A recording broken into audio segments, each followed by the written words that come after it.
कि नाग पंचमी यानी नाग को दूध पिलाओ। पर इसका जो रहस्य है कि नाग पंचमी पंचमी कोई क्यों आती है, उसको नाग पंचमी ही क्यों बोलते हैं, उसका रहस्य जानेंगे।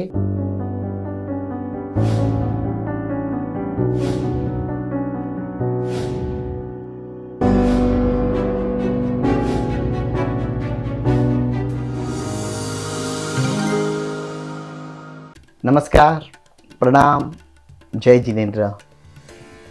जल्दी ही 9 अगस्त को नाग पंचमी आने वाली है।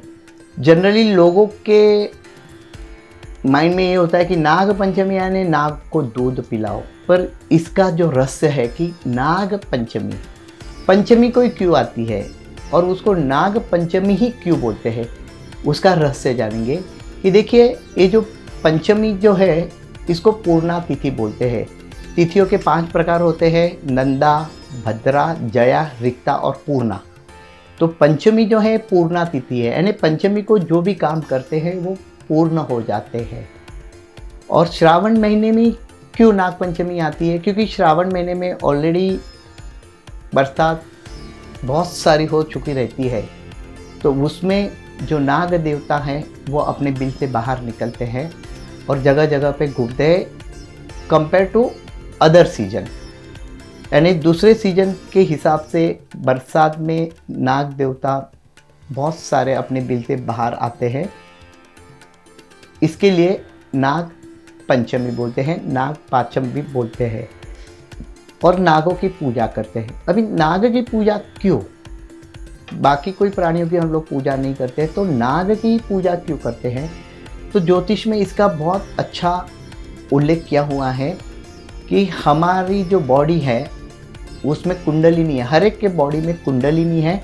जो कुंडलिनी नाग के आकार में 2.5 कुंडली मार के बैठी हुई है, जो मूलाधार चक्र के ऊपर रहती है।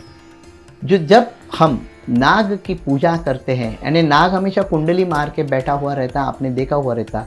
जब हम लोग नाग देवता की या नाग प्रतिमा की पूजा करते हैं, जनरली जीवित नाग की पूजा का कोई विधान नहीं है।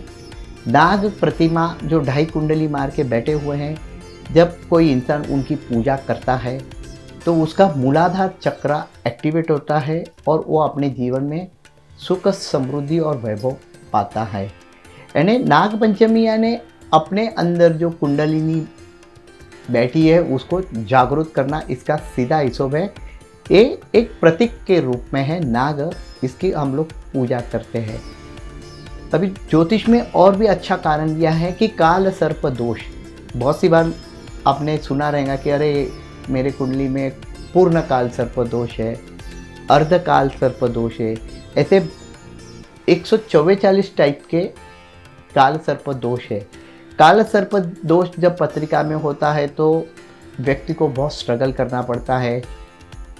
पढ़ाई में दिक्कतें आती है, एजुकेशन में भी दिक्कतें आती है, सगाई होने में दिक्कत होती है, शादी में भी दिक्कत होती है, संतति होने में भी विलंब होता है, और व्यक्ति कोई भी बिजनेस में स्थिर नहीं हो पाता, बार बार बिजनेस चेंज करता है और बहुत सारे फाइनेंशियल प्रॉब्लम्स को उसको फेस करना पड़ता है।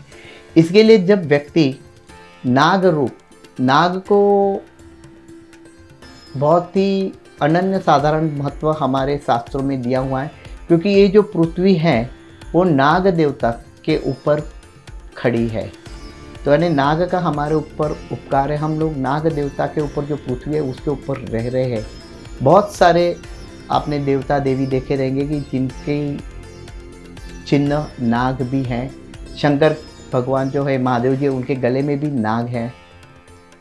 तो जब कोई व्यक्ति नाग पंचमी के दिन नाग की प्रतिमा का पूजन करता है, मैं तो कहता हूँ सिर्फ नाग पंचमी की राह क्यों देखे, हर एक व्यक्ति को अपने घर में तांबे का, पीतल का नाग देवता जब स्थापन करते हैं, क्योंकि उसको क्षेत्रपाल भी कहते हैं, वो आपके क्षेत्र की, जहाँ आप रहते हैं, जहाँ बिजनेस करते हैं, उसकी रक्षा करता है।